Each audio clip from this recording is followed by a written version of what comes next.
Taiwan's diplomatic allies speak out at the UN General Assembly as global concerns over the Taiwan Strait mount. Taiwan's military welcomes a brand new stealth warship into its arsenal, the third of its kind. The country's COVID quarantine scheme is being scrapped, but travelers will have to wait until October to be free of it. Plus a push to internationalize, Taiwan's universities opened up a slew of new courses taught in English.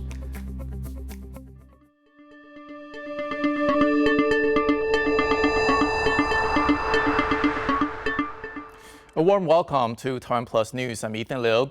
The UN General Assembly is now well underway, and Taiwan's diplomatic allies have been speaking out in support of Taipei's participation in the organization. Since 1971, Taiwan has been unable to participate in UN organizations. That's when the seat representing China switched from the Republic of China in Taipei to the People's Republic of China in Beijing. James Chater has more. Just now. At the UN General Assembly in New York, global leaders rub shoulders and declare their positions on the world's most pressing issues. But there are no delegates here from Taiwan. They have not been able to participate since 1971, when representation of China at the UN changed from Taipei and the Republic of China to Beijing and the People's Republic of China. Despite this, some 14 countries still have official diplomatic ties with Taiwan, and at this year's General Assembly, they called for the country's re-entry to the body. Para que incluyan dentro de estas reformas el derecho de Taiwán de pertenecer a esta organización y ser reconocida como nación porque se le ha negado por uno de los países permanentes en el Consejo de Seguridad. The Guatemalan president referring to China in his remarks. Taipei's former allies also criticized heightened Chinese military activity near Taiwan since US House Speaker Nancy Pelosi visited Taiwan last month. The Republic of the Marshall Islands condemns the recent military actions of the People's Republic of China in the Taiwan Strait. This has threatened to disrupt peace and security in the Indo-Pacific region and across the globe. With ties between Washington and Beijing tense over Taiwan, which Beijing claims as part of its territory, US President Joe Biden also stated his position on Taiwan for the first time at the UN General Assembly. We seek to uphold peace and stability across the Taiwan Straits. We remain committed to our one China policy, which has helped prevent conflict for 4 decades. Biden's UN speech comes just days after he told an American media network that Washington would defend Taiwan if China attacked, casting uncertainty over the US policy of not stating clearly whether the US would offer Taiwan military support. However, on rivalry with China, Biden was clear. Let me be direct about the competition between the United States and China. As we manage shifting geopolitical trends, the United States will conduct itself as a reasonable leader. We do not seek conflict. We do not seek a Cold War. With Taiwan absent from the UN, others have had to speak on the country's behalf. But as concerns over the Taiwan Strait ascend global leaders' agenda, Taipei's absence from the body is getting more difficult to ignore. James Rayner and James Chater for TaiwanPlus. Taiwan's military has announced the newest addition to its navy, a locally designed and built Tuozhang-class corvette. The ship, named the Fujiang, is the third stealth corvette in its class. There are plans to produce 12 of them in total. The ships are smaller and more agile compared to the larger surface ships in Taiwan's navy and are designed to conduct stealth and quick attack missions. They are seen as part of a general shift by Taiwan toward relying on more mobile, lower-cost weapon platforms that remain highly capable, a strategy known as asymmetric warfare. For more on the latest developments in Taiwan's military, Jaime Ocon spoke to Paul Huang, a research analyst with the Taiwan Public Opinion Foundation. Taiwan has been trying to develop its asymmetric warfare strategy. Is the development of this smaller and more stealthier ship a step forward towards that strategy? Well, I wouldn't say it's a strategy. More than that, it's a product of Taiwan's own limitations, because this is as big a ship that Taiwan's domestic shipbuilding capability could afford us to build, and this is really a reflection of the severe limitation, what Taiwan is capable of. The biggest problem in my view, the Taiwanese Navy is facing right now is we have 20 plus something what's called the major surface combatants, the major surface ships, 4 destroyers and 20 something frigates. They are many of them are severely outdated, very old. Some that with some vessels, they're like more than 50 something years old, and that's a huge problem because they're aging. These aging vessels and their equipments, the radar, the missile, the sensors. They're just not up to date, and they can't even defend themselves. A poll from your organization, the Taiwan Public Opinion Foundation, conducted a survey asking if China was to conduct a war against Taiwan today, which side would win? What can you tell us about those results? Well, it's our poll indicates found that the majority of Taiwanese, they believe that when asked, they said China will likely win if a war breaks out with Taiwan tomorrow, and that's an indication of the lack of confidence in Taiwan's Taiwan's defense, and also in Taiwan's the eventual victory, if you will. There's not a lot of faith there. Now, of course, the faith, the morale that itself might or might not have much to do with how much Taiwan can actually defend itself, because those factors, it's important to point out what our poll found. What this poll means is what Taiwanese think, how the Taiwanese the general public think. This doesn't reflect military reality. Of course, this has no connection with actual military reality. Of course, that it's really the case that Taiwan has no chance, that Taiwan will lose. Well, we don't know. But our poll found that the majority of Taiwanese, 51%, they said that China will likely win this war. Now that, I think, reflects more or less the reality that that military analysts, military assessments that they commonly have assumed. The heads of 3 U.S. banks have committed to pulling out of the Chinese market if Beijing were to attack Taiwan. Top officials from Citigroup, JP Morgan Chase, and Bank of America told a congressional hearing that they would comply with the U.S. government demand to exit China in the event of an invasion. Yeah, we would absolutely salute and follow whatever the American government said, which is what you want us to do. Taiwan is scrapping quarantine for travelers coming into the country and is increasing the number of people who can enter. The new policy is divided into 2 stages. Starting on the 29th of September, the cap on international travelers entering the country will be raised to 60,000 a week, but people arriving will still have to undergo 3 days of quarantine. However, beginning on the 13th of October, mandatory quarantine will be lifted, replaced with 7 days of health management, where people will only have to monitor their condition and report any COVID symptoms. The cap on arrivals will also be further increased to 150,000 a week. Sunday, 6.8 magnitude earthquake has severed Taiwan's East Coast rail line, making travel to and from Taipei difficult. The result has been a wave of cancellations at popular tourist spots just before the long National Day weekend. With repairs expected to take months, the impact on East Taiwan's tourism industry could be long-lasting. Zhang Van Triest reports. Warped rails, cracked concrete, and support columns wrenched out of place. This is the aftermath of Sunday's 6.8 earthquake on a railroad bridge in eastern Taiwan. It's one of 3 bridges on the eastern trunk line that were rendered impassable. In all, around 70 kilometers of track are out of commission, cutting the rail link between Taipei and much of the east coast. Shuttle buses have been brought in to fill the gap, but not all travelers see that as a good solution. 平时本来是2个小时、3个小时就可以到啊，那现在变成要5个多小时，我觉得很浪费时间。 This is also affecting tourism to the scenic region.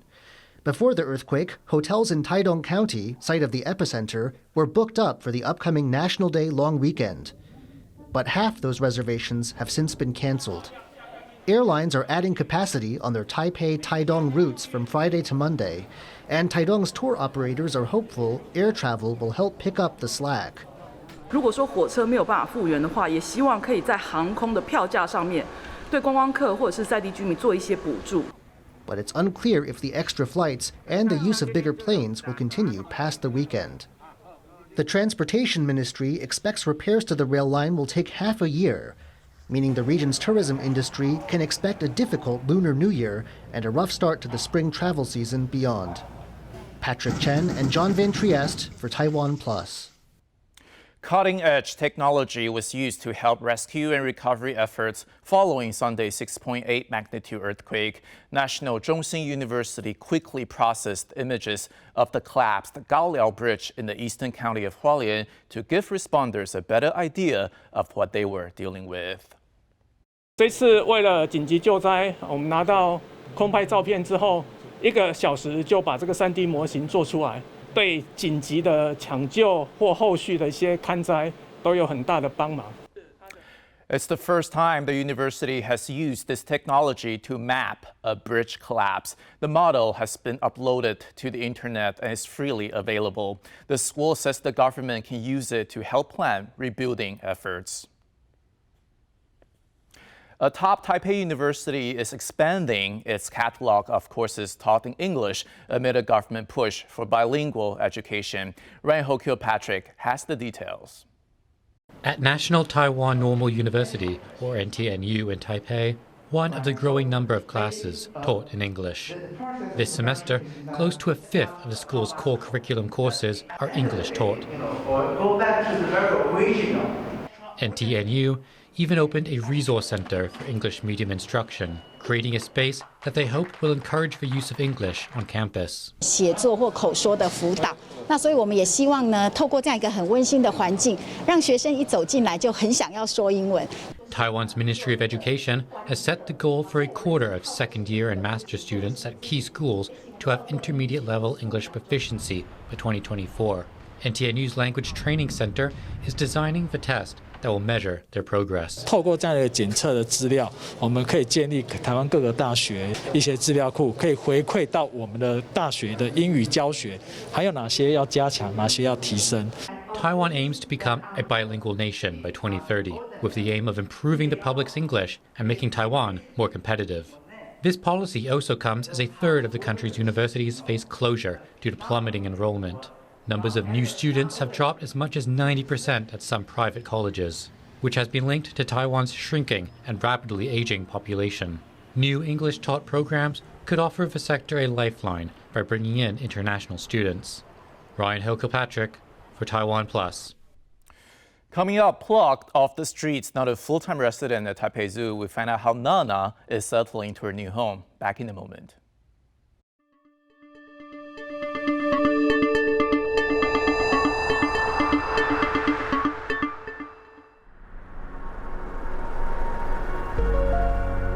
What makes this island nation exceptionally punch way above its might?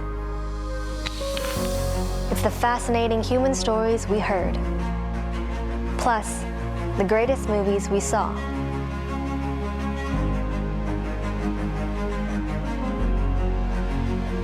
The enduring and painstaking past we learned, plus the beautiful people we met. The delightful cuisines we tasted, plus the coexistence of many cultures we embraced. powerful, energizing technology we invented, plus the ancient masterpieces we preserved. The human rights we advanced, plus the motherland we called home. TaiwanPlus. We will continue to show you unheard, compelling stories that touch our hearts. Come with us as we embark on yet another unraveling journey to the world.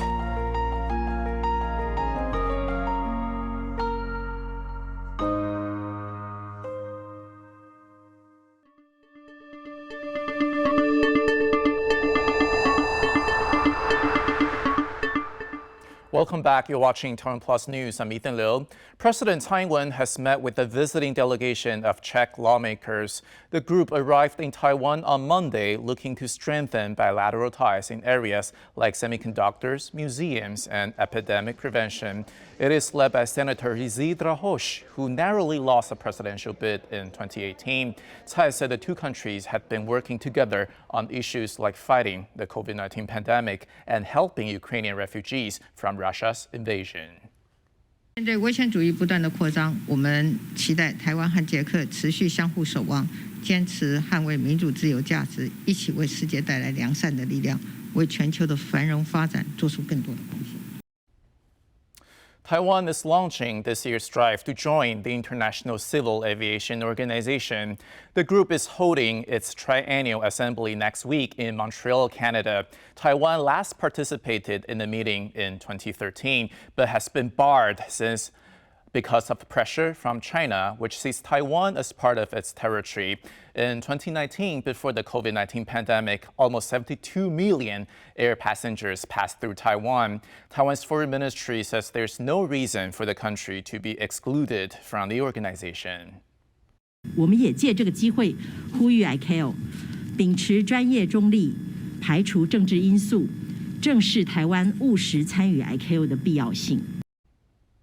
Russia has detained more than 1,300 people in crackdowns on anti-war demonstrations. A local monitoring group has said Russian President Vladimir Putin's decision to call up reservists has prompted protests across the country, and his renewed threat of nuclear strikes has led to condemnation at the United Nations, as well as emergency meeting of EU foreign ministers. Rick Laward has more details. Riot police clashed with demonstrators on the streets of the Russian city, St. Petersburg. More than 1,000 protesters have been arrested across the country since Putin announced Russia's first military draft since the Second World War. And this video was posted on social media. Nearly 7 months into Russia's invasion of Ukraine, Kyiv is gaining back ground in the country's east. In a rare televised address, Russian President Vladimir Putin announced that 300,000 reservists would be called up immediately and that all contracts for military personnel were extended indefinitely. But he insisted conscription of Russian men of fighting age was not yet taking place.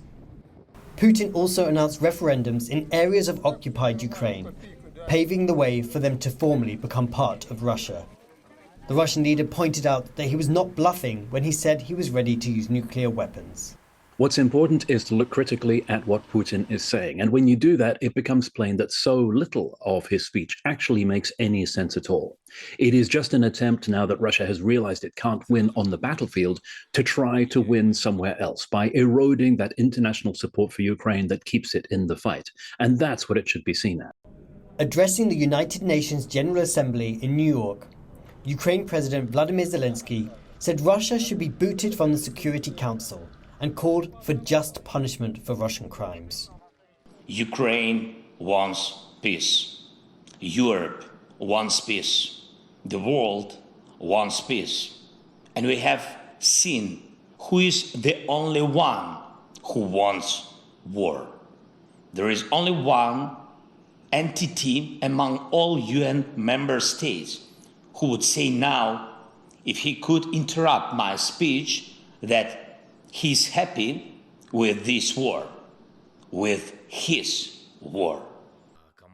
In an unexpected move, Russia released 250 Ukrainians captured in the port city of Mariupol, including those at the Azovstal steelworks, which held out against a Russian siege for weeks. The rare prisoner swap was brokered with the help of Turkey and Saudi Arabia. Пане президенте, шановні українці, я безмежно вдячний за те, що нас повернули. Дуже вам дякую. Просто емоції переповнюють. Дякую вам від усього складу Збройних сил, від морських піхотинців, які захищали Азовсталь.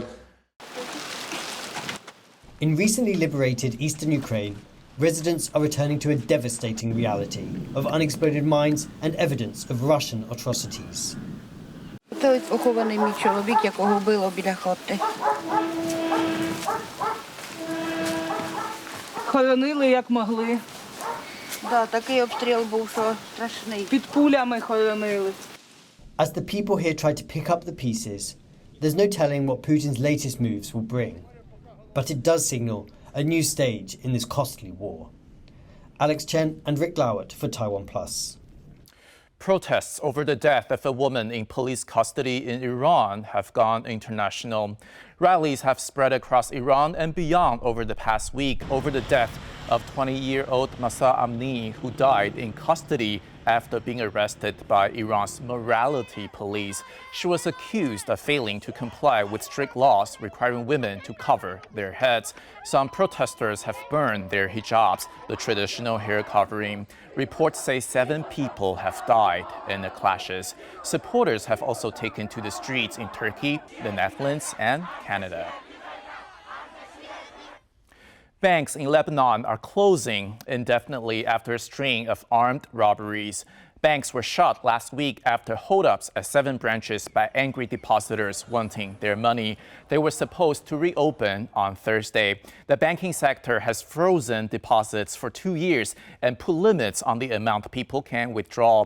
Lebanon has been in economic meltdown since 2019. Nearly 80% of the country's population is struggling to afford necessities. The country's prime minister says his government is working to resolve the crisis. وفي سياق جهود معالجة الأزمة الاقتصادية تعمل حكومتنا أيضا على خطة تعاف مالي واقتصادي تتكامل مع تعاوننا مع صندوق النقد الدولي وعلى رزمة إصلاحات هيكلية وقطاعية شاملة تلبي. Taiwan's Interior Ministry has unveiled the commemorative goods being released to mark this year's National Day celebration. Eric Gao has more. A select few can look forward to celebrating Taiwan's October 10th National Day in style. Special commemorative hats are being given away. They are emblazoned with the silhouettes and coordinates of 4 lighthouses. 制作的灯塔是我们在最东边的三雕角灯塔，最西边的国盛灯塔，最南边的鹅銮鼻灯塔，跟最北边的富贵角灯塔。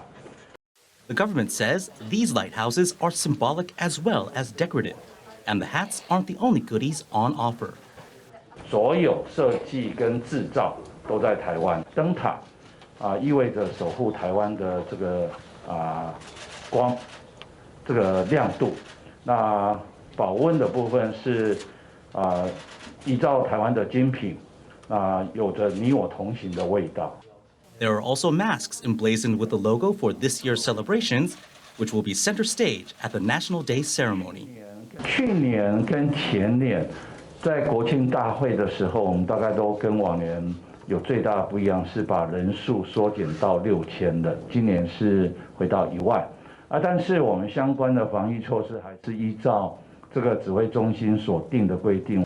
Only 20 people who take part in a Facebook promotion will be able to get this set of commemorative items.